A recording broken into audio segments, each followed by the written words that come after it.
ఈనాటి ఖగోళ విజ్ఞానం ఎపిసోడ్లో చంద్రుడు లేకపోతే భూమి ఎలా ఉంటుంది అన్నది మనం ప్రశ్నించుకున్నట్లయితే వాటిలో విషయాలు మనకు తెలుస్తుంటాయి. మన సూర్య కుటుంబంలో 8 గ్రహాలు ఉన్నాయి.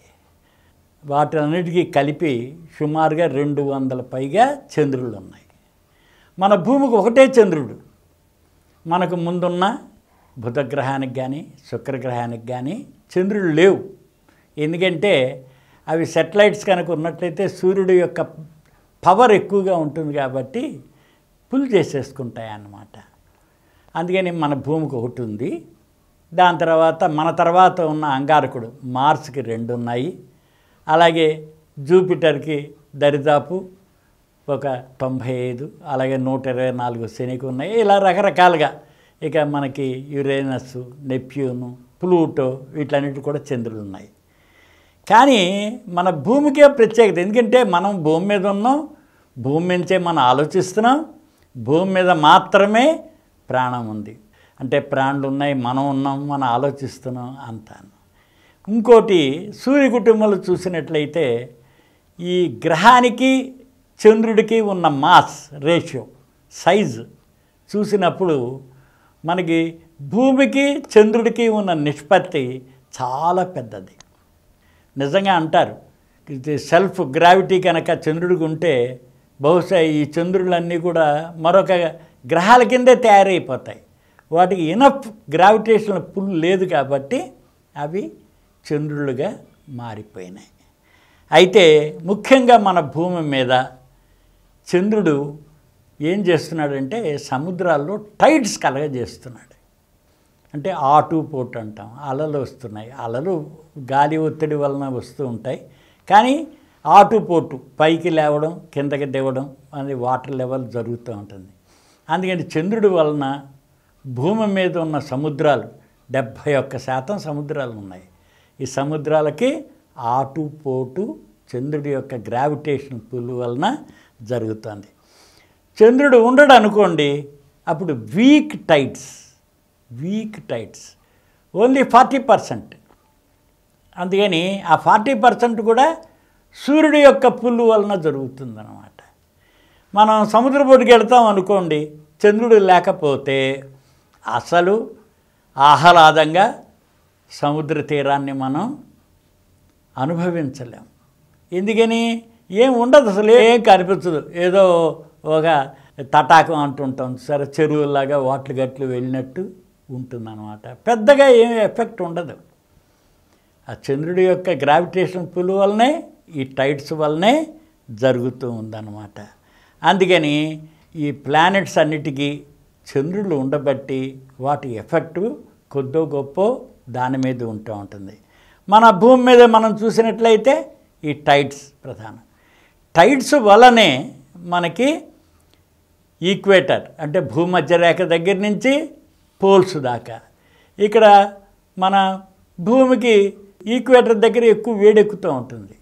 ఈ టైడ్స్ సముద్రంలో కలగజేస్తుంది కాబట్టి మూమెంట్ అలజడి హీట్ అంతా మన భూమధ్య రేఖ దగ్గర నుంచి ఈక్వేటర్ దగ్గర నుంచి పోల్స్ దాకా వెళ్తుంది. భూమి మీద కొంత సమానంగా ఇది. దీనికి కారణం చంద్రుడే. చంద్రుడు టైడ్స్ కలగజేయబట్టే మనకి హీట్ డిస్ట్రిబ్యూట్ అవుతుందన్నమాట. అందుకని చాలా వరకు దాంతో మూన్ కనుక లేకపోతే మనకి లైఫ్ డిఫరెంట్గా ఉంటుంది ఎర్త్ మీద. మూన్ కనుక లేకపోయినట్లయితే లైఫ్ చాలా డిఫరెంట్గా ఉంటుంది. ఏంటండి యానిమల్ కానీ దాంతో ఇన్సెక్ట్స్ కానీ ఫిషెస్ కానీ ఇవన్నీ విపరీతంగా బిహేవియర్లో మార్పు వస్తుంది. టైడ్స్ ఉండబట్టే ఏమవుతుందంటే సముద్రంలో క్యాచ్కి వెళుతూ ఉంటారు ఫిష్. అవి సీజనల్గా టైడ్స్ వచ్చినప్పుడు వస్తుంటాయి. అందుకని ఈజీగా వెళ్ళి ఫిషర్మెన్ ఈ క్యాచ్ ఫిష్ని పట్టుకుంటూ ఉంటారు. అలాగే స్పెషీస్ మీద కూడా విపరీతమైన ప్రభావం ఉంది మూన్ యొక్క ప్రభావం అన్నమాట. మూన్ లైటు, దాని తర్వాత మూన్ లేకపోతే మూన్ లైట్ ఉండదు, రాత్రిపూట మూవ్మెంట్ ఉండదు. మూన్ లైట్ వల్లనే అంటే రిఫ్లెక్టెడ్ ఒక అద్దంలాగా సూర్యకాంతి అంతా చంద్రుడి నుంచి చంద్రుడికాంత అంటాం, అంటే చంద్రుని చూస్తుంది కాబట్టి చంద్రకాంత అన్నమాట. అందుకని ఏమవుతుంది, లైఫ్ అంతా మనకి రాత్రిపూట కూడా జరగడానికి వీలుంటుంది. దాని తర్వాత ఈ హీట్ అంతా డిస్ట్రిబ్యూట్ అవుతూ ఉంటుంది కాబట్టి అట్మాస్ఫియర్ చాలా మార్పు ఉంటుంది.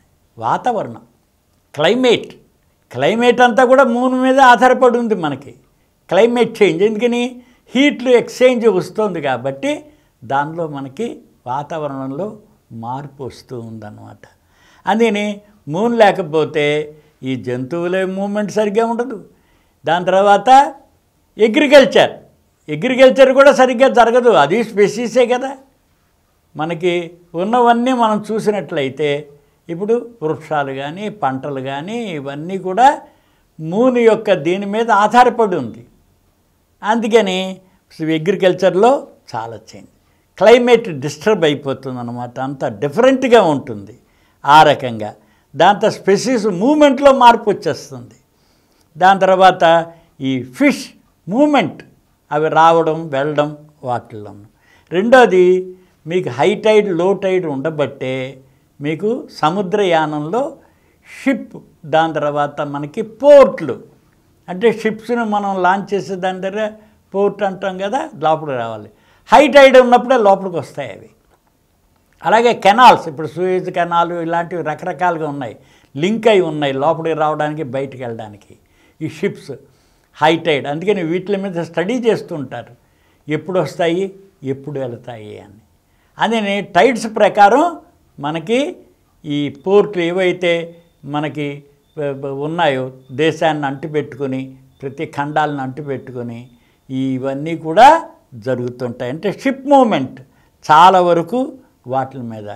దాంతో మీరు కనుక చూసినట్లయితే ఈ మూన్ కనుక లేకపోతే మీకు నక్షత్రాలు ఎక్కువగా కనిపిస్తాయి. దాని తర్వాత కాన్స్టలేషన్స్ కూడా కనిపించే అవకాశం ఉంటుంది. ఎందుకని ఇప్పుడు మూన్ లైటు కొన్ని నక్షత్రాలను వెలుతురు మనకి కట్ చేస్తుంది కాబట్టి. అందుకని ఏంటంటే మనకి ఈ మూన్ లేకపోతే మూన్ లైట్ ఉండదు. మూన్ లైట్ లేకపోతే లైఫ్ డిఫరెంట్గా ఉంటుంది. టైడ్స్ మనకి సరిగ్గా రావు, పైకి పెరగడం తరగడం ఉండదు. కాబట్టి ఈ షిప్ మూమెంట్లో కూడా చాలా తేడా వచ్చేస్తూ ఉంటాయి అన్నమాట దానిలోనూ. అందుకని ఈ రకంగా ఉంటుంది. అంతేకాకుండా ఈ గాలులు వీచడాల్లో కూడా తేడా వచ్చేస్తుంది. ఎందుకని వెదర్ చేంజ్ వస్తూ ఉంటుంది కాబట్టి అలాగా. ఇంకా మనం సూర్యగ్రహణం చంద్రగ్రహణం చెప్పుకుంటున్నాం, ఎక్లిప్సెస్. అవి మూన్ వల్లనే. మూన్ కనుక సూర్యుడిని అబ్స్ట్రక్ట్ చేస్తే సూర్యగ్రహణం, మూన్ మీద భూమి యొక్క నీడ పడితే మూన్ మీద వచ్చే రిఫ్లెక్షన్ మనకదే చంద్రగ్రహణం. అందుకని గ్రహణాలు అంటూ ఉండవు. మూన్ లేకపోతే గ్రహణాలు సంభవించవు. అందుకని మనకి ఆ రకంగా ఉండవు అన్నమాట. దాని తర్వాత మనకి 1957 అక్టోబర్ 4వ తేదీన స్పుత్నిక్ వదిలి స్పేస్ ఏజ్ కనిపెట్టాం. ఎందుకని కనిపెట్టామంటే మన డ్రీమ్ ఉంది, మూన్కి చేరాలి అని. No moon no trips. మనం ఎవరో అంతరిక్షం కూడా అంత డెవలప్ అయ్యేది కాదు. మూన్ దగ్గరికి చేరాలి అనే కోరిక వచ్చింది కాబట్టే అంతరిక్ష శాస్త్రం మనం అభివృద్ధి పరుచుకున్నాం. Space science. ఎప్పుడైతే స్పేస్ సైన్స్ని మనం డెవలప్ చేశామో ఇంటర్నల్గా కూడా ఆన్ ల్యాండ్ ఇక్కడ కూడా మనం స్టడీ చేసి టెక్నాలజీస్ని డెవలప్ చేసుకున్నాం.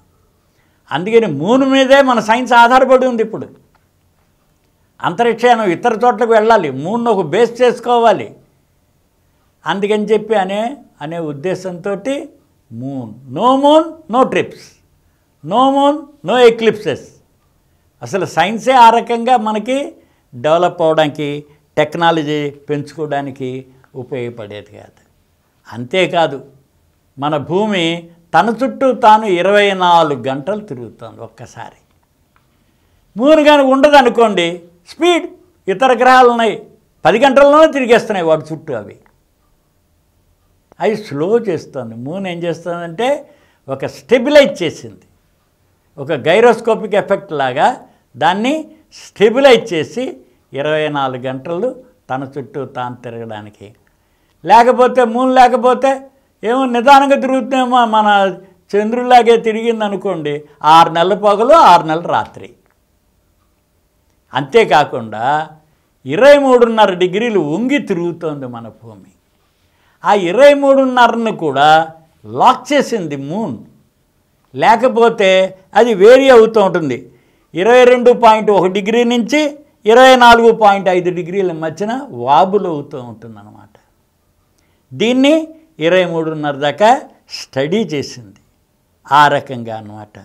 లేకపోతే మన మూన్ ఉండదనుకోండి, ఇప్పుడు యురేనస్ ఉంది ప్లానెట్, మన గ్రహం, అది అడ్డంగా బండి చక్రంలాగా దులుతూ ఉంటుంది, 90 డిగ్రీలు ఉంగిపోయింది. మూన్ కనుక లేకపోతే మన భూమి 47 డిగ్రీలు వంగిపోయి తిరుగుతుంది, దొల్లుతుంది. 47 డిగ్రీలు దొల్లుతుంది అన్నమాట. అందుకని మూన్ ఉండబట్టే 24 గంటలుండి డే అండ్ నైట్ ఏర్పడుతున్నాయి. దాని తర్వాత మనకి మూన్ ఉండబట్టే సోలార్ ఎక్లిప్స్ వస్తున్నాయి. మూన్ ఉండబట్టే టైడ్స్ ద్వారా మొత్తం లైఫ్ చాలా వరకు అగ్రికల్చర్ దగ్గర నుంచి ఆధారపడి ఉంది. సముద్రంలో మన ఓడలు తీసుకెళ్ళి పెద్ద పెద్ద ఓడలు, హెవీ ఓడలు, ఇవన్నీ కూడా మనం తీసుకెళ్తున్నాం. అందుకని మూన్ యొక్క ఇంపార్టెన్స్ చాలా ఎక్కువగా ఉంది. అంటే మనుషులు ఉన్నా ఉండకపోయినా మూన్ యొక్క ప్రభావం భూమి మీద ఉన్న నీరు, గాలి, దాని తర్వాత మిగతా దీని మీద అంతా కూడా ఆధారపడి ఉందన్నమాట. ఈ రకంగా మూన్ యొక్క ఇంపార్టెన్స్ని ఈరోజు ఎపిసోడ్లో మనం తెలుసుకోగలిగాం.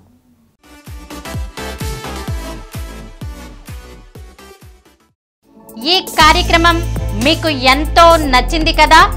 ఇటువంటి మరిన్ని వీడియోల కోసం అనతి కాలంలోనే 20 కోట్ల వ్యూస్ సాధించిన డాక్టర్ సమరం మల్టీ ఛానల్ నెట్వర్క్ సమర్పించు గోరా సైన్స్ వరల్డ్ ఛానల్కు సబ్స్క్రైబ్ చేయండి, లైక్ చేయండి, మీ ఫ్రెండ్స్కి షేర్ చేయండి. అలాగే ప్రక్కనున్న గంట సింబల్ని ప్రెస్ చేయడం మర్చిపోకండి. Please download Samaram Multi-Channel app and watch your favorite channels from your mobile. App available on Google Play Store and subscribe to the channels.